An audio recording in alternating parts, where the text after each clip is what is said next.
What's up, everybody? Welcome to a brand new episode of MUT Tips. I'm your host, Sean Taylor from the Made Up Theater, and before we jump in, make sure to like the video down below, leave a comment, and as always, subscribe on YouTube to be informed of upcoming videos and live streams. Ring that bell. Now, let's jump into today's topic, 3 tips to keep it simple. One of my biggest bits of advice for those who are starting out in improv or those even who have been doing it for a long time is to continue to keep it simple.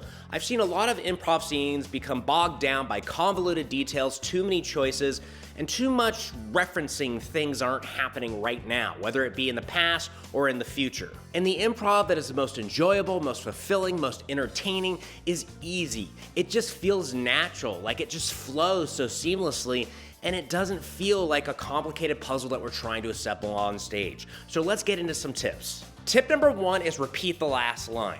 Repetition oftentimes leads to comedy gold because it's 2 performers on stage vocally agreeing to what choice they want to follow or what moment they want to enhance and heighten. There's an exercise that I do a lot of times where I'll have 2 people on stage. One person starts with the first line of dialogue, and the other person, before they respond, repeats a line that was just said to them while also swapping out the pronouns a little bit, okay? And then they add on their line. So an example is performer 1 might be like, "I'm gonna have to fire you today." And then before you respond to that, you're gonna have to say, "You're gonna have to fire me today? I can't believe you would do that." You can't believe I would do that. Your performance, as just go back and forth, always repeating what was just said. And the cool thing is when you repeat the line, you're obviously swapping around the pronouns, but you're also adding on your own emotional tone, inflection, a really simple gift on top of a gift that has already been solidified. So try that out, even if it's just one time in a performance. If you hear something in a scene that hits you, impacts you, repeat it back. Because that ultimately is telling the audience that this is the focus now, this moment. Tip number 2 is punctuate and pause. This is very important in communication, especially on the stage, because when you're doing a scene and the first line of the scene just goes on for 30 seconds, and I've seen it happen before, we're off to a rough start because it's too much information overload that our scene partner unfortunately has to respond to, which is complicated for them. So leave deliberate pauses so that we can get deliberate responses from our scene partner. Just a simple way to practice this is just do a story with one other person, and the first line could be like, once upon a time, and just name a character. Once upon a time, there was a bread maker named Paul.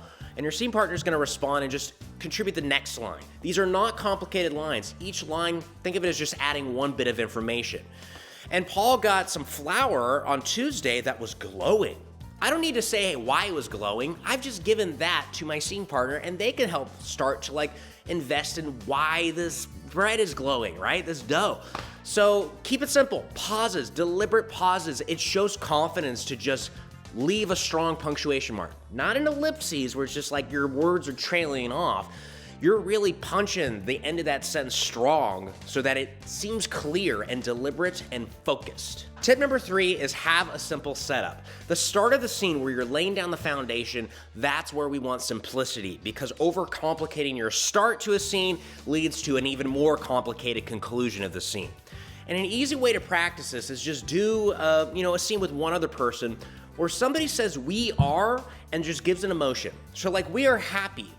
And then the other person says, "we are happy," repeats what was just said, and then adds "because," and then adds on a reason.